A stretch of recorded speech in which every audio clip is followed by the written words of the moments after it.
Hey, hey, have you ever felt unseen by the Lord? I mean, let alone by people. I think we all can relate to this. And a lot of times when we say, I'm just not hearing God clearly, or I feel just like I can't hear the Lord, or is He even listening to me? I think there's a part of us at the bottom of that, or deep inside that, that is really saying, I feel unseen. Seen and heard often go together. I'm finding the more and more I listen to Jesus's life, read the Gospels, hear about him through the apostles, how often Jesus saw people, how regularly he made it part of who he was to actually recognize and see and be willing to be interrupted of things around him. I kind of learned that lesson this morning as I was walking down the road that I've been prayer walking for a lot of years on Fridays. And I started the prayer walk, and it was kind of becoming a confession session, kind of a search my heart, oh God, feeling pretty heavy about my own thoughts and struggles in my head and worries and things the last few days and weeks. And all of that in the midst of incredible growth and fruit in the ministry and new friendships and fellowships and community, I still felt that way. And I knew I just was missing the Lord's intimacy and his timing in some things, and just needing to hear him say, I love you, son, and also be real honest with myself about what I was thinking and feeling with him, the things that I felt maybe I was failing at or wasn't hitting the mark on that he'd directed me to do. You know, all the doubts and stuff we feel. And it's wild because last week was the first week of our True North coaching cohort that just launched. And our main topic and homework towards the end was to search the Lord out on what he wanted to tell us about the story in Luke chapter 24 about the road to Emmaus. And here I was on a dirt road this morning praying, walking the lonely road that a lot of people haven't ever been down and will never know about this road that I walk and pray. It's just one of those roads that goes unseen, or we think goes unseen in the planet. And little did I know, the Lord's like, well, I'm going to answer your questions by actually letting you learn in what you're teaching them as well, and what I have you sharing and helping them discover. And I asked him this question. I said, Lord, I know you want me to pray for the Yao people out here daily now. You've kind of changed the prescription, if you will, of what you want me to do in that process as an elder for them. And I know I've done it, but I've also struggled to know exactly how you want me to do that, and kind of not finding the full rhythm yet, and maybe doing it, 60 or 70%, which isn't my personality. I'm usually all in. And I was just kind of wrestling through that. How much was my tiredness and how much was my just ignorance with the Lord of saying, hey, what do you really want me to do? How do you want me to respond in this prayer time for this people? And basically asking him, what do you want me to see from your perspective? How do you want me to see the Yao? How do you want me to see them when I pray during those things? And as I was saying that, this is early in the morning, right? Like 5:30 in the morning. It's dark out. These two guys from Malawi on bikes were coming in the opposite direction on the road, carrying some like sugar cane or something they harvest in the fields. And basically the context of that is they don't live near our villages. They're coming from a different country and utilizing the resource of this country, and kind of, getting blessed off the country and going back to their people on the other side. And they're going to sell it and use those things that the poor Mozambicans can use here too. And I'm sure it's vice versa on both sides, but that's the context of these guys as they passed me. And I knew it. And so one of them greeted me as kind of like, hey, big chief, hey, high up white guy in the Chichewa tongue, which is the Malawian tongue. And I kind of just ignored it. And then the next guy tried to greet me in Portuguese, and I didn't answer. And so he kind of said some things behind my back in Chichewa. And it hit me immediately. I was like, hey guys, you need to be respectful. And then I stopped talking because it it was really disrespectful what they were doing, even if it was to a Mozambican. And it was very ungrateful that they were coming from a different country of other people's resources and doing that. And it just kind of stirred up inside my flesh and my soul. And here I am praying, how do you want me to see the Yao and pray for them? And then I kind of got offended and had to go right to the Jesus right away and be like, hey, bless them, be merciful to them, forgive them, for they don't know what they're saying. They don't really see clearly.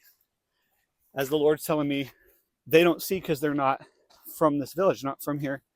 And you don't see them because you're only seeing from the perspective of your villagers.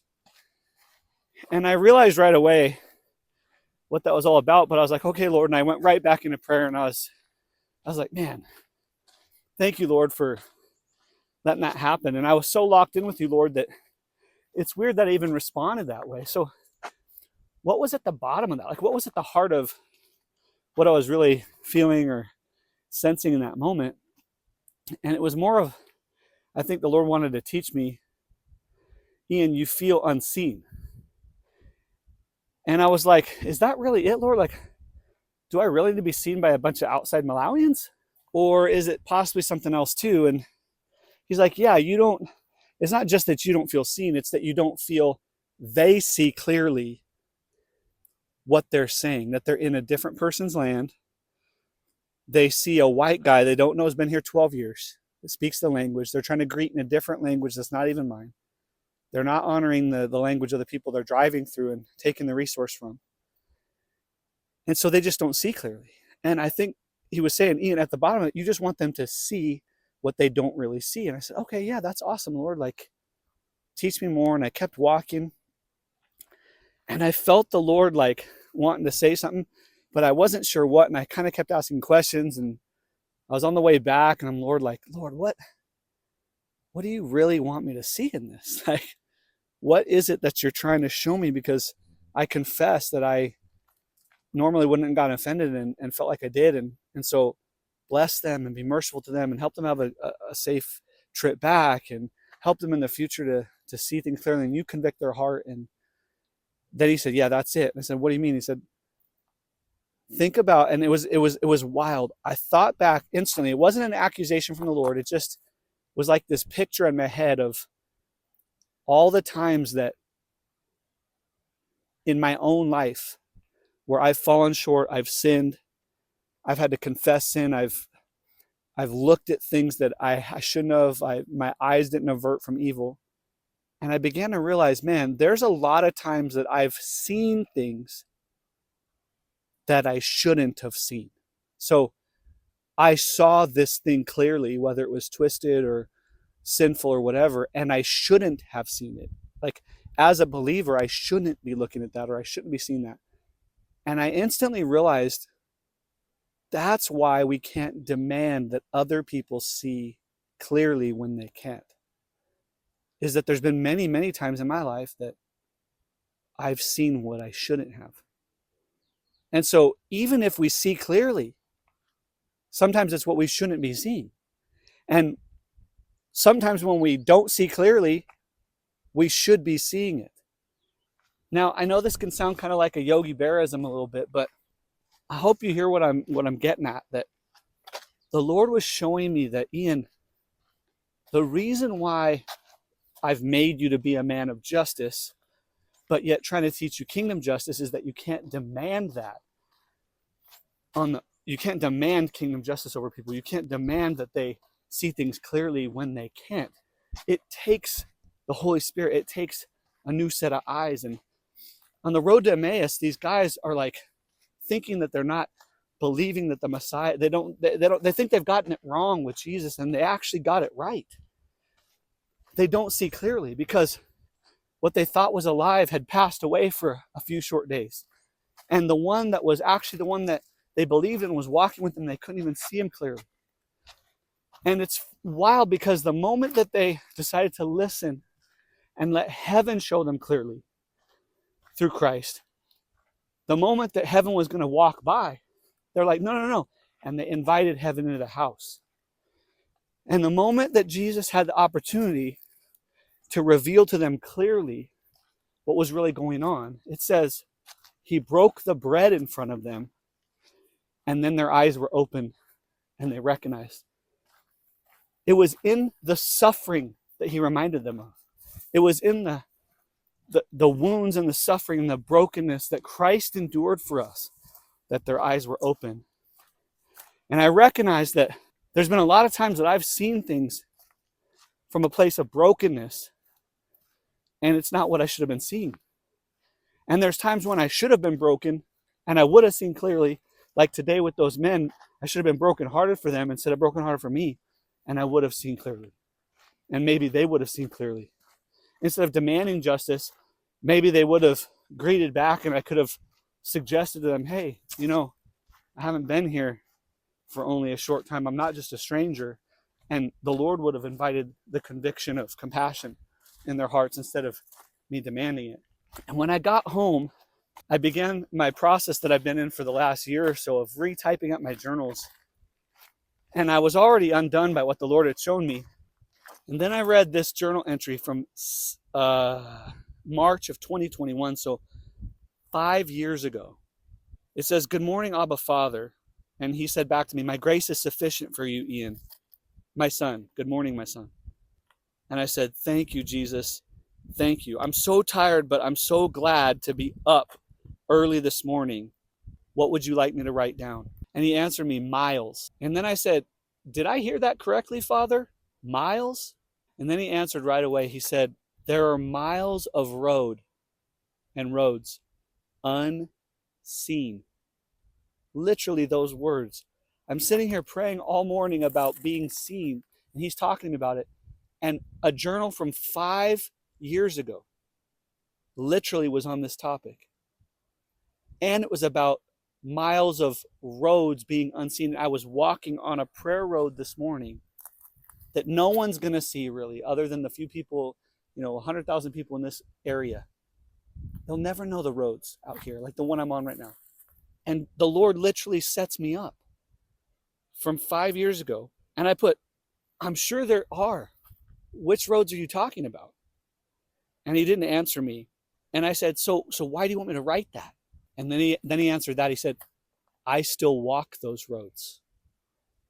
And I immediately thought of Via Dolorosa that he walked on with the cross, right? He walked that road alone. And then I thought, wow, he was walking on the road with me today as people were going the opposite direction, seeing things completely unclearly as they tried to greet me out of disrespect. And he was with me on the road as I was praying. I said, "Okay, Father, I'm not fully understanding." This was 5 years ago, right? "Why do you want me to hear this today?" The truth is, he didn't want me to hear it that day. He wanted me to hear it today, as I'm describing it to you. He waited 5 years for that. He did answer later and said, "The road less traveled is the one I am on." And I thought, yeah. And I said, "Jesus, that is the road that I want to be on." And his answer was, "Follow me." Don't follow the people that are going in the opposite direction, not seeing things clearly. Follow him. Keep my eyes fixed on him, right? When those two guys on the road to Emmaus kept their eyes fixed on Christ, they heard what they needed to hear until they walked into his brokenness, and then they could see the way that he was showing them to see clearly. Unbelievable. The Lord will wait 5 years to talk to you, friends, and we think we're not being heard. We think that he's not doing anything.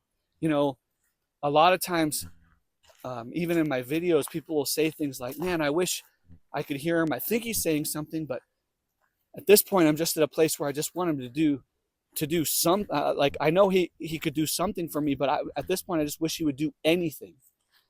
And then they don't finish the sentence, because that should really say ... "I wish he would do anything ... the way I wanted him to do it." Because that's what we're really saying. I want to see it the way I want to see it. I want him to do it the way I understand it.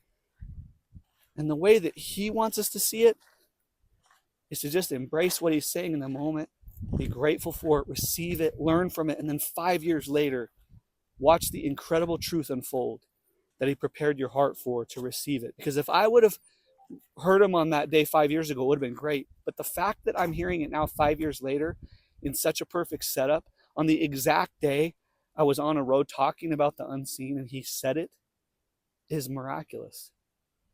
Are we paying attention to that? Are we really paying attention to that? Friends, you're not alone in that feeling of unseen and unheard, but I want to encourage you that, man, he sees you. And when you're listening to him, and we're walking into the price that he paid for us to be able to hear, then we'll always recognize him on the road. And if you want to do that with other people that are like-minded, I encourage you to step into our free community, the We Are Ships discipleship community. And we can't wait to see you there. Hope to see you soon. Walk in faith. Go in courage.